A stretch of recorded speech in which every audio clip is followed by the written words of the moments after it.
9h42, Brasília. O Brasil atravessa sua linha mais perigosa. Horas antes, o ministro Flávio Dino assinara uma decisão histórica. Nenhuma lei estrangeira poderia ser aplicada em solo brasileiro sem autorização expressa do Supremo Tribunal Federal. Na prática, um recado direto a Washington. As sanções da Lei Magnitsky contra Alexandre de Moraes e seus aliados seriam simplesmente ignoradas. Mas do outro lado do continente, a resposta não tardaria. Donald Trump via na manobra uma afronta não apenas ao seu governo, mas ao princípio mais básico da democracia, a liberdade de expressão. E, diante da recusa brasileira, uma nova hipótese começava a circular nos corredores da Casa Branca. O envio de agentes internacionais para caçar Moraes e outros nomes acusados de perseguir opositores. De um lado, um ministro acuado, mas disposto a dobrar a aposta. Do outro, Jair Bolsonaro, em silêncio forçado pela prisão domiciliar, mas ainda símbolo de resistência para milhões. E acima de todos, Trump, pronto para transformar a crise do Brasil em uma guerra política de escala mundial. Nesta história, você vai acompanhar a escalada que levou o país à beira do impensável. Traições internas, sanções internacionais, renúncias calculadas e a possibilidade inédita de um confronto direto entre potências. Uma disputa de vilões e heróis, ação e reação, justiça ou vingança. E, acima de tudo, o futuro do Brasil em jogo. 20h18, Washington. A Casa Branca não dorme. Enquanto, no Brasil, o silêncio oficial soa como desafio. Nos bastidores de Washington, a decisão de Flávio Dino é vista como um estopim. Donald Trump reúne conselheiros do Departamento de Estado, do Tesouro e do próprio DOJ. Os relatórios são claros. Alexandre de Moraes, já sancionado pela Lei Magnitsky, agora desafia abertamente os Estados Unidos. Se ignoram nossas sanções, o que virá depois? Prisões de diplomatas? Fechamento de embaixadas? Apoio aberto a ditaduras? Dispara um assessor. Trump ouve em silêncio, mas a decisão se forma em sua mente. Não bastam mais palavras, nem apenas tarifas. O Brasil cruzara a linha vermelha. Ali surge o debate mais ousado já registrado entre Washington e Brasília, a inclusão formal de Moraes e seus aliados em uma lista de captura internacional, transformando o presidente da Suprema Corte brasileira em alvo de prisão fora de seu país. Mas não se trata apenas de Moraes. Nomes do governo Lula entram nos relatórios preliminares. Ligação com regimes hostis, Rússia, Irã, Cuba, ganha corpo nos dossiês que circulam entre agências de inteligência. Trump respira fundo, bate na mesa e resume em poucas palavras. Se eles querem confronto, terão confronto, e o mundo inteiro vai assistir. Naquele instante, a narrativa muda de tom. Não é mais apenas sobre o Brasil. É sobre até onde vai a soberania de um país. E até onde vai a mão de uma potência disposta a agir. 20h47, Brasília. O eco da decisão de Trump atravessa o Atlântico mais rápido do que qualquer diplomata poderia conter. Em Brasília, o clima é de guerra. Reuniões emergenciais se multiplicam entre ministros, líderes partidários e generais da ativa e da reserva. No Supremo, a palavra de ordem é resistência. Flávio Dino, recém-empossado, circula pelos corredores como quem tenta provar força. Em entrevistas discretas, confidencia a aliados. Nenhum país vai ditar como aplicamos nossas leis. Quem manda aqui somos nós. Mas a blindagem começa a rachar. Entre ministros veteranos, a inquietação cresce. A pecha de cúmplice de criminoso internacional é algo que nenhum deles deseja carregar. No Congresso, a pressão é ainda mais visível. Hugo Mota, presidente da Câmara, evita entrevistas, mas admite em reuniões fechadas que a postura de Moraes colocou o Brasil no centro de um confronto que pode custar bilhões. Já Davi Alcolumbre, no Senado, tenta equilibrar. Defende a soberania nacional, mas teme ver o país isolado de mercados estratégicos. O PT, por sua vez, enxerga no caos uma oportunidade. Sem condições físicas para disputar 2026, Lula movimenta suas peças para apoiar um candidato que represente a continuidade de seu projeto.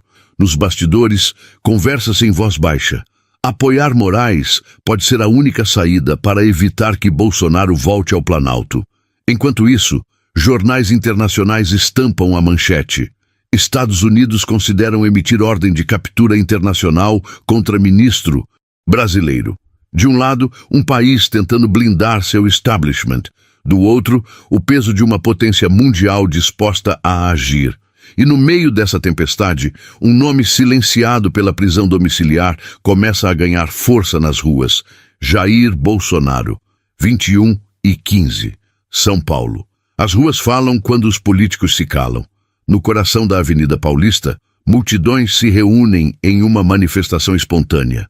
Sem convocações oficiais, sem redes sociais, apenas o boca a boca, as mensagens cifradas em grupos privados e a indignação coletiva.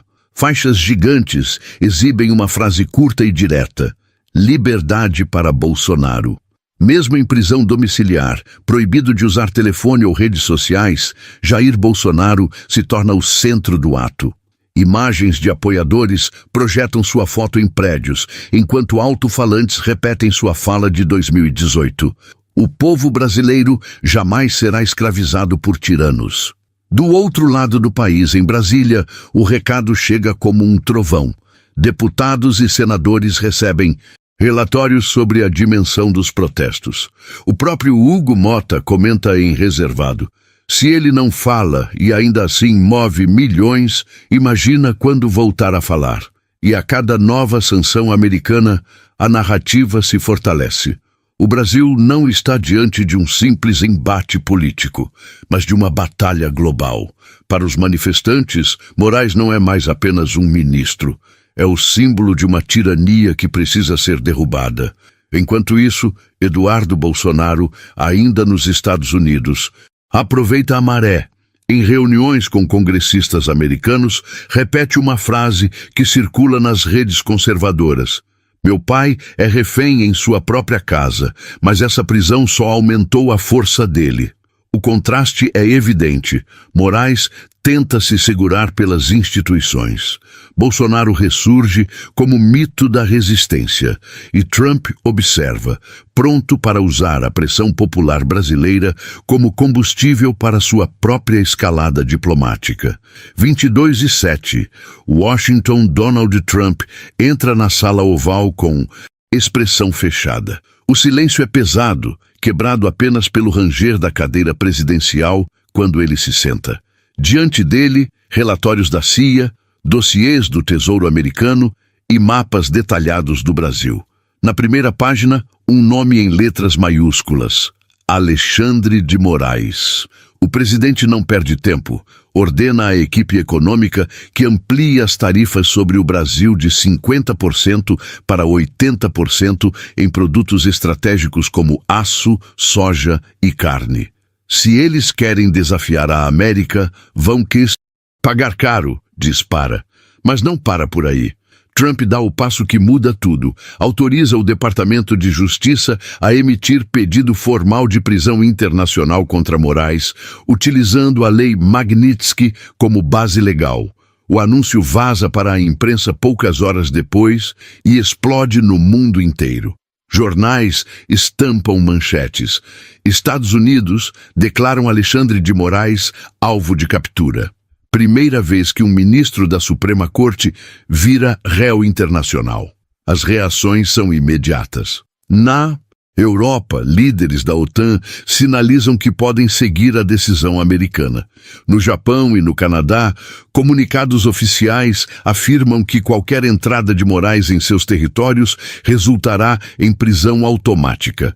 Na Argentina, Javier Milei deixa claro: nosso país não será abrigo para tiranos. No Brasil, o impacto é devastador. O PT corre para blindar Moraes, mas encontra resistência. Dentro do próprio STF, ministros começam a se distanciar. Um deles, em conversa reservada, deixa escapar: Ninguém quer arriscar ser cúmplice de um criminoso internacional. O Congresso sente o peso da pressão. Hugo Motta e Davi Alcolumbre, temendo o colapso econômico, aceleram as discussões sobre anistia ampla e a revisão das medidas contra Bolsonaro. E enquanto Brasília se contorce, o silêncio da prisão domiciliar de Bolsonaro se transforma em barulho ensurdecedor. Para seus apoiadores, a equação é simples. De um lado, um vilão acuado, isolado e agora caçado pelo mundo. Do outro, o mito da resistência, punido em casa, mas fortalecido nas ruas. Trump fecha a noite com uma frase que ecoa pelos bastidores da Casa Branca. Ou eles libertam Bolsonaro, ou vão conhecer a força total dos Estados Unidos. 22:58. Brasília. O Palácio do Planalto está em chamas por dentro, não de fogo, mas de desespero.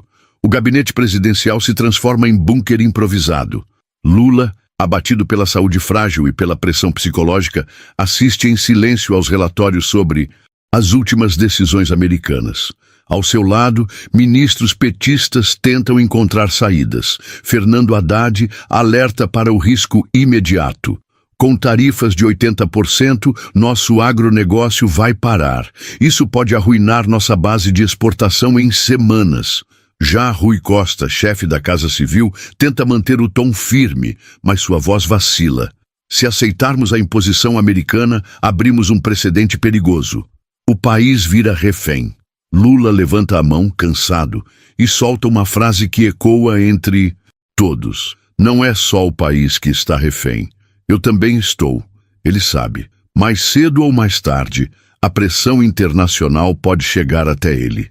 Afinal, investigações secretas sobre o Mais Médicos e os repasses para Cuba já circulam nos dossiês do Tesouro americano.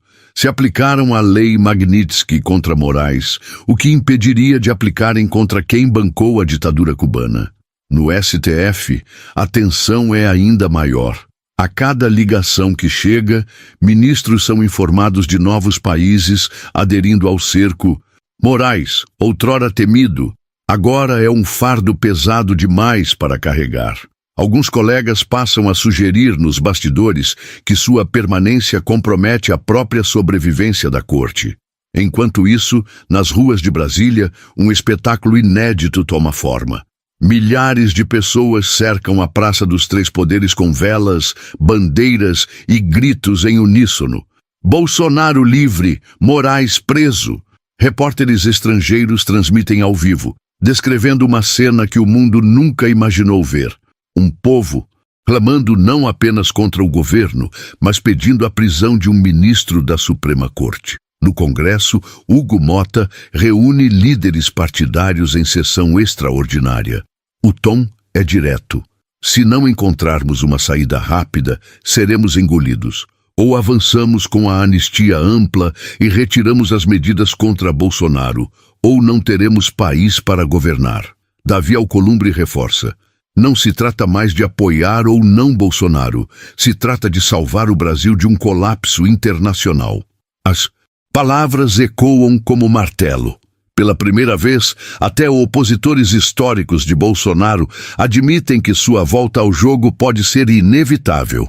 E do outro lado do continente, Trump acompanha tudo com relatórios diários. Para ele, o Brasil está em xeque.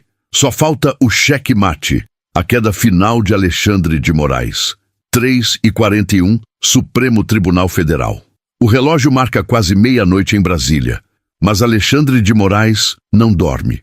A sala dele, no Supremo, mais parece um bunker pessoal. As luzes permanecem acesas e pilhas de documentos ocupam cada canto. O ministro não fala com jornalistas, não aparece em público, mas sua mente trabalha a todo vapor. Enquanto o mundo o chama de criminoso internacional, ele elabora um plano para virar o jogo. Sua lógica é simples. Se está encurralado, só resta atacar. Reúne assessores mais próximos e dita ordens em tom seco. Vamos endurecer. Quero inquéritos novos. Quero mais prisões. Quero cortar a cabeça do inimigo antes que a lâmina caia sobre a minha. Poucas horas depois, o país desperta com notícias bombásticas.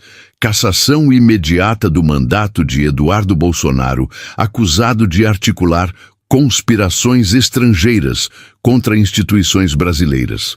Decretação de prisão preventiva de Jair Bolsonaro, marcada para o mesmo dia em que seria julgado o pedido de revisão de suas medidas cautelares. Bloqueio total das contas bancárias de aliados influentes, sob alegação de financiamento a atos antidemocráticos. A reação é instantânea. A militância progressista comemora, acreditando que Moraes ainda tem cartas na manga. Mas dentro do Congresso, o clima é de choque. Deputados e senadores percebem que a decisão ultrapassou qualquer limite. Hugo Mota comenta em reunião reservada: ele está arrastando todos para o abismo. Hoje foi Eduardo, amanhã pode ser qualquer um de nós. Nas ruas, o efeito é contrário ao esperado. Milhões de brasileiros já revoltados com a perseguição agora se sentem traídos e humilhados. Protestos crescem em São Paulo, Belo Horizonte, Porto Alegre e Manaus. Uma maré verde e amarela volta às avenidas, pedindo não apenas liberdade, mas a queda imediata de Moraes. Do outro lado do continente, Trump é informado das medidas. Sua paciência já curta se esgota. Na Casa Branca, ele reúne o Conselho de Segurança Nacional e dispara: este homem virou uma ameaça global. Se o Brasil não resolver, nós vamos resolver. A frase corre como rastilho de pólvora. Analistas internacionais passam a falar abertamente sobre a possibilidade inédita de agentes internacionais cruzarem a fronteira brasileira para prender um ministro da Suprema Corte em pleno território nacional. Moraes, porém, insiste em se mostrar firme. Convoca uma coletiva à imprensa e, com olhar gelado, dispara: não aceitaremos ingerência estrangeira. O Brasil é soberano. Aqui, quem decide é o Supremo. Mas, atrás das câmeras, sabe que sua blindagem está ruindo. Ministros antes, aliados agora evitam se associar ao seu nome. Parlamentares silenciam. E até parte da militância de esquerda começa a questionar: será que fomos longe demais? No silêncio forçado da prisão domiciliar, Bolsonaro acompanha as notícias. Sem redes sociais, sem telefone, ele só pode ouvir. Mas esse silêncio fala mais alto do que qualquer discurso. Para o povo, o contraste é claro. De um lado, um homem acuado, em casa, mas ainda visto como símbolo da resistência. Do outro, um ministro isolado, rejeitado até por seus pares, mas tentando ditar as regras sozinho. A cada nova decisão de Moraes, a convicção popular cresce. A queda está próxima. 00:27, Brasília. As últimas medidas de Alexandre de Moraes provocam um terremoto institucional. O país acorda em estado de choque. Telejornais estampam manchetes em letras vermelhas. Moraes decreta prisão preventiva de Bolsonaro e cassação imediata de Eduardo. O impacto é imediato. Em Brasília, as duas casas do Congresso entram em ebulição. Corredores que, até dias atrás, eram tomados por cochichos e articulações discretas, agora transbordam em reuniões emergenciais, telefonemas sem pausa e olhares tensos. Hugo Mota, presidente da Câmara, convoca uma reunião com líderes partidários. Sua fala é cortante. Não se trata mais de defender A ou B. Moraes ultrapassou todos os limites. Ele não está apenas perseguindo Bolsonaro. Ele está atacando a própria democracia representativa. Davi Alcolumbre, no Senado, reforça em tom grave: hoje foi Eduardo, amanhã pode ser qualquer um de nós. Se aceitamos isso calados, deixamos de ser parlamento para virar plateia. Nos bastidores, cresce um movimento até então impensável. Partidos de esquerda e de direita começam a se aproximar em torno de uma pauta única: conter Moraes antes que o país entre em colapso absoluto. Enquanto isso, no Supremo, a pressão é insuportável. Ministros recebem ligações de embaixadores estrangeiros, alertando para a gravidade da situação. Um deles, em off, confidencia a jornalistas: se Moraes não recuar, a corte inteira será vista como cúmplice, e isso não é mais sustentável. A decisão de Flávio Dino, tomada dias antes, volta ao centro do debate. O parecer de que leis estrangeiras não podem ser aplicadas em território nacional sem autorização do STF soa, para muitos, como um escudo de papel diante da força americana. O problema é que, em vez de proteger, a decisão só aumentou a fúria de Washington. Na Casa Branca, Donald Trump assiste a relatórios ao lado do secretário de Estado e de generais. Ele não poupa palavras. O Brasil escolheu desafiar o mundo livre. E se pensam que vão rir da cara dos Estados Unidos, estão enganados. Moraes será caçado, nem que eu tenha que mandar buscar. As palavras caem como bomba no noticiário internacional.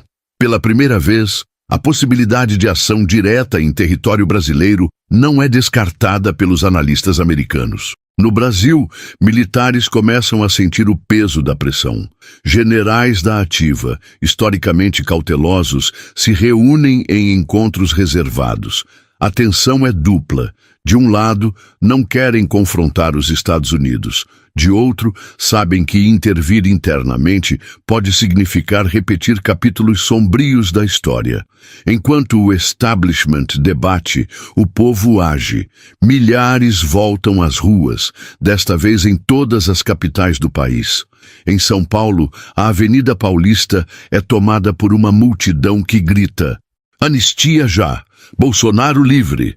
No Rio, um ato ainda maior reúne apoiadores que carregam faixas, pedindo não só a libertação de Bolsonaro, mas a prisão imediata de Moraes. Imagens aéreas correm o mundo. E em meio a esse cenário, o silêncio de Bolsonaro em sua prisão domiciliar parece ecoar mais do que qualquer discurso. O ex-presidente, impossibilitado de se manifestar, torna-se o símbolo de um povo que grita por ele. A narrativa internacional se consolida. De um lado, um ministro, sancionado, isolado e agora visto como vilão global. Do outro, um líder silenciado, mas fortalecido pela repressão e respaldado pelo presidente mais poderoso do mundo. O tabuleiro está montado e cada peça movida por Moraes só acelera o inevitável, sua queda. 3h16, Nova York. As primeiras horas da madrugada trazem a notícia que explode como um míssil diplomático. O Departamento de Justiça dos Estados Unidos formaliza a ordem internacional de captura contra Alexandre de Moraes. Na sede da ONU, em Nova York, diplomatas trocam olhares incrédulos. Nunca antes, um ministro da Suprema Corte de um país democrático havia se tornado alvo de mandado global por violações aos direitos humanos. Os canais de TV interrompem sua programação. Manchetes surgem em roxo e vermelho. Moraes, caçado internacionalmente. Interpol avalia acatar pedido dos Estados Unidos. Em Brasília, o impacto é devastador. A decisão de Trump de ampliar as sanções da lei Magnitsky para a prisão imediata cai como bomba dentro do Palácio do Planalto. Lula reúne ministros às pressas. O semblante é de pânico. Alguém arrisca: "Presidente, se Moraes for preso fora do Brasil, caímos junto." Lula não responde. Apenas baixa a cabeça, ciente de que sua própria proximidade com ditaduras estrangeiras, Cuba, Irã, Rússia, já está sendo usada como argumento em Washington para enquadrá-lo. A situação se agrava com a divulgação de relatórios secretos. O Tesouro americano inclui, além de Moraes, nomes ligados diretamente ao governo Lula. Flávio Dino, Gleisi Hoffmann e até ministros da área econômica aparecem nas listas preliminares. O recado é claro: quem financiar a repressão ou pactuar com regimes autoritários será punido. Enquanto isso, no STF, o clima é de abandono. Colegas de Moraes evitam até citar seu nome em plenário. Um ministro, em conversa reservada, solta a frase que circula pelos corredores: "Se ele afundar, que afunde sozinho. Não vou me tornar réu internacional por causa dele." Na imprensa internacional, analistas descrevem Moraes como O juiz que virou político e agora virou fugitivo. Editorial do Wall Street Journal é implacável. Moraes transformou a Suprema Corte em instrumento de perseguição. Agora colhe as consequências. Do outro lado, Donald Trump sobe o tom em pronunciamento televisionado. O Brasil precisa escolher democracia ou tirania. Quem atacar a liberdade pagará o preço. Não descansaremos até que todos os responsáveis sejam julgados. As palavras ecoam como aviso. Para muitos, já não se trata apenas de sanções econômicas ou de disputas jurídicas. A ideia de ação direta, inclusive com forças especiais em território brasileiro, ganha força nas análises da CIA e do Pentágono. Em Brasília, generais são convocados para reuniões discretas. O dilema é inédito: resistir à pressão internacional e sustentar Moraes ou abrir mão dele para salvar a estabilidade do país. A maioria reconhece. Não há como bancar um ministro transformado em pária global. Nas ruas, a reação popular explode. Multidões ocupam avenidas. Em Belo Horizonte, manifestantes erguem cartazes. Se Moraes é caçado, é porque o povo sempre esteve certo. Em Brasília, a esplanada amanhece tomada por uma maré verde e amarela que canta em uníssono. Liberdade, liberdade, anistia já. Enquanto isso, Bolsonaro, trancado em sua casa, observa tudo pela TV. Não pode falar, não pode se manifestar, mas sua imagem aparece em cada faixa, em cada hino cantado nas ruas. Ele é o símbolo da resistência silenciosa, o contraponto ao ministro agora tratado como criminoso internacional. Eduardo Bolsonaro, dos Estados Unidos, reforça a narrativa ao lado de Trump. Meu pai foi perseguido. Hoje está provado quem são os verdadeiros inimigos da democracia. O cerco se fecha. Moraes já não é apenas questionado. Ele é um alvo. E o Brasil, pela primeira vez, encara a possibilidade de ver um dos homens mais poderosos do país ser capturado como um foragido comum. 22:18, Brasília. O Planalto treme. A decisão de Flávio Dino ainda ecoa nos corredores. O Brasil não aceitará a aplicação da lei Magnitsky em seu território. A mensagem parece clara, mas o efeito é devastador. O país inteiro entende. A cúpula tenta blindar Moraes a qualquer custo. No Supremo, o silêncio é ensurdecedor. Ministros que antes posavam ao lado de Moraes agora recuam. Nos bastidores circula um temor inédito. Se Trump conseguir emplacar a prisão internacional, qualquer viagem será um risco. O ar de lealdade se desfaz. 22:27, Congresso Nacional. Hugo Mota convoca reunião emergencial. Deputados da base governista falam em soberania nacional. Mas nos corredores, a conversa é outra. Ninguém quer ser lembrado como cúmplice de um criminoso internacional. O peso das sanções começa a sufocar. Exportadores pressionam, empresários exigem soluções. A tarifa americana já ultrapassa 50%. Agora, há boatos de bloqueio total em setores estratégicos.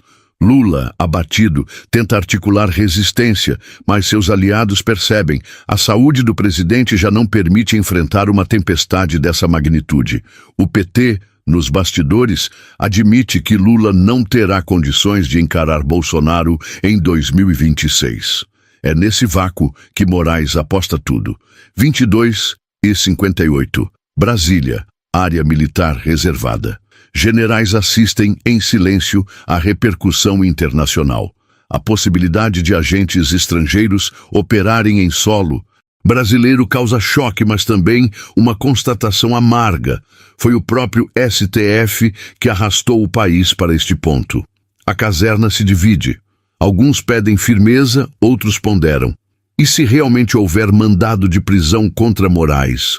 Vamos arriscar um confronto direto com os Estados Unidos? 23:12, Washington. Trump recebe relatórios da CIA e do Departamento de Justiça. A narrativa está pronta. O Brasil se tornou um paraíso para perseguidores da liberdade. Para a Casa Branca, não há Mais distinção entre narcotraficantes, terroristas ou ministros autoritários. Todos são alvos legítimos. A escalada ganha contornos inéditos. Pela primeira vez, um membro da Suprema Corte de outro país é tratado como criminoso de interesse internacional. A população sente o impacto. Nas ruas, protestos crescem. De um lado, faixas pedem soberania já. Do outro, milhares clamam Bolsonaro livre e prendam Moraes. O choque entre vilão e herói se cristaliza diante das câmeras. E no centro desse colapso, Bolsonaro, ainda em prisão domiciliar, sem redes sociais, sem telefone, torna-se a figura silenciosa que une milhões. Quanto mais o tentam silenciar, mais alto ecoa sua imagem. A noite termina com uma sensação que ninguém ousa verbalizar. O Brasil está à beira do impensável. 08h03. Brasília. Manhã seguinte. O país desperta em choque. Manchetes internacionais ecoam nas TVs. Moraes alvo da lei Magnitsky.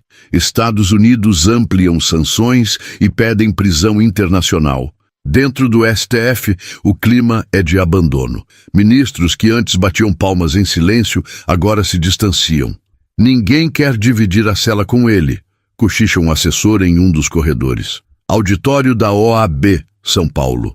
Alexandre de Moraes aparece diante das câmeras. Ao seu lado, Michel Temer, com a voz calculada, anuncia: renuncio ao Supremo Tribunal Federal. A partir de hoje, sou candidato à presidência da República em 2026, com Michel Temer como vice. O gesto, pensado para soar como ato de coragem, explode nas redes como confissão de fraqueza. O juiz, que se acreditava intocável, agora pede votos. 9h12, Congresso Nacional. Sob pressão da opinião pública, de protestos nas ruas e das tarifas sufocantes impostas pelos Estados Unidos, deputados e senadores correm para salvar a própria pele. Em votação histórica, é aprovada a anistia ampla e irrestrita. Todos os patriotas presos, condenados ou processados por atos políticos têm suas penas anuladas. E junto dela, a consequência inevitável. Jair Bolsonaro tem todos os direitos políticos restabelecidos. A tornozeleira cai. As medidas de silêncio em redes sociais são revogadas. O passaporte é devolvido. Cercado de apoiadores e advogados, Bolsonaro recebe a notícia com lágrimas contidas. Eduardo, por ligação dos Estados Unidos, resume em uma frase que viraliza no mundo: hoje não foi só meu pai que se libertou, foi o Brasil inteiro.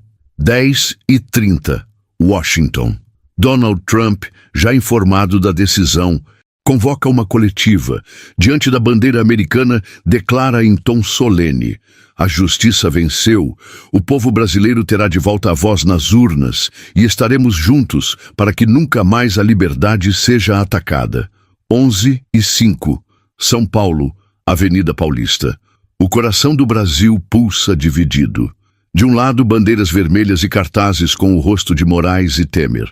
Do outro, uma multidão verde e amarela explode em festa, com fogos, hinos e um único grito: Bolsonaro presidente, Eduardo vice. No meio da avenida, uma faixa preta corta o espaço como ferida e profecia. O Brasil decide. Helicópteros registram as duas marchas que avançam ao mesmo tempo. Para analistas, o cenário é inédito. Não é apenas uma eleição que se aproxima. É uma batalha pelo próprio futuro da nação. De um lado, o vilão internacionalmente sancionado, que aposta a última ficha em uma candidatura apoiada pelo PT e MDB. Do outro, o herói libertado pela força popular e pelo peso internacional de Trump, pronto para reassumir o papel que milhões nunca deixaram de lhe confiar. E assim, o palco está montado. 2026 não será apenas mais uma eleição. Será a linha entre a justiça e a vingança, entre a liberdade e o autoritarismo. entre dois projetos de Brasil que não podem coexistir.